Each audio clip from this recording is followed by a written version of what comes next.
দিতে চাই। লোকসভা ইলেকশন আর বিধানসভা ইলেকশনের মধ্যে পার্থক্য আছে। 2019 লোকসভা ইলেকশনে আমরা 161টা সিটে অ্যাসেম্বলিতে এগিয়েছিলাম, যদিও it is not comparable because of parliament election something different and assembly election, এটা বাংলার জন্য।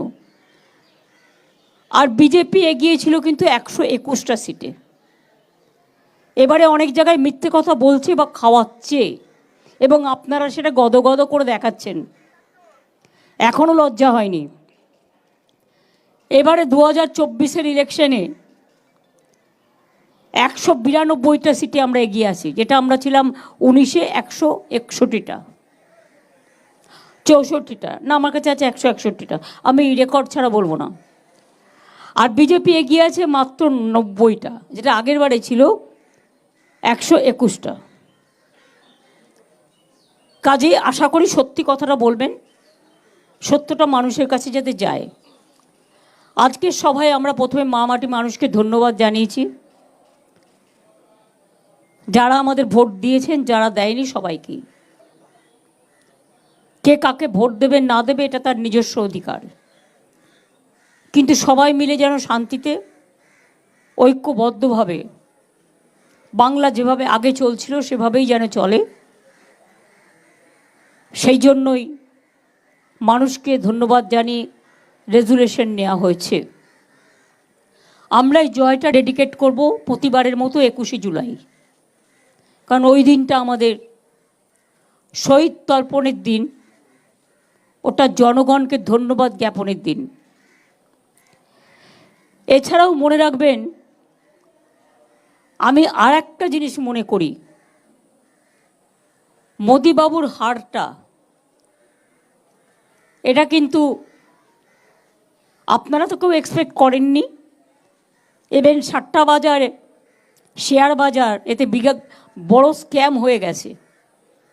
এক্সিট পোলের মধ্যে দিয়ে কখনো বা ইলেকশন ডিক্লেয়ার হওয়ার আগেই আপনারা ইলেকশন ডিক্লেয়ার করে দিয়েছেন। It's a big crime. এটা নিয়েও আমরাও ভাবনা করছি যে আমরা আইনের পথে যেতে পারি কিনা। আমরা আমাদের এমপিদের পরিষ্কার বলেছি যে আমাদের পারফরমেন্স, আমরা বসে থাকার জন্য যাচ্ছি না, এবং এটা কেউ ভাববেন না ইন্ডিয়া আজকে স্টেক করেনি বলে কাল করবে না।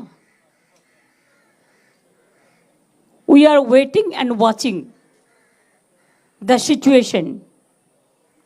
Country needs change. মোদিকে কেউ চায় না। এত বড় হারের পরেও মোদিবাবুর উচিত ছিল এটা অন্য কাউকে ছেড়ে দেওয়া। আর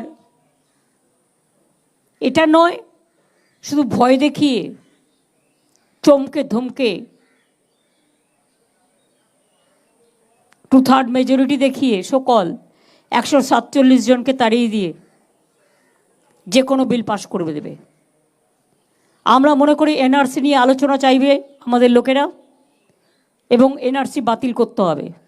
নিউ গভর্নমেন্টের কাছে আমাদের, নিউ গভর্নমেন্ট আলটিমেটলি ইন্ডিয়ারই হবে, বাট যে কোনো দিন থাকে একটু সামলাতে দিন, একটু দেখতে দিন নিজেদের কাকে কতটা সন্তুষ্ট রাখতে পারছে।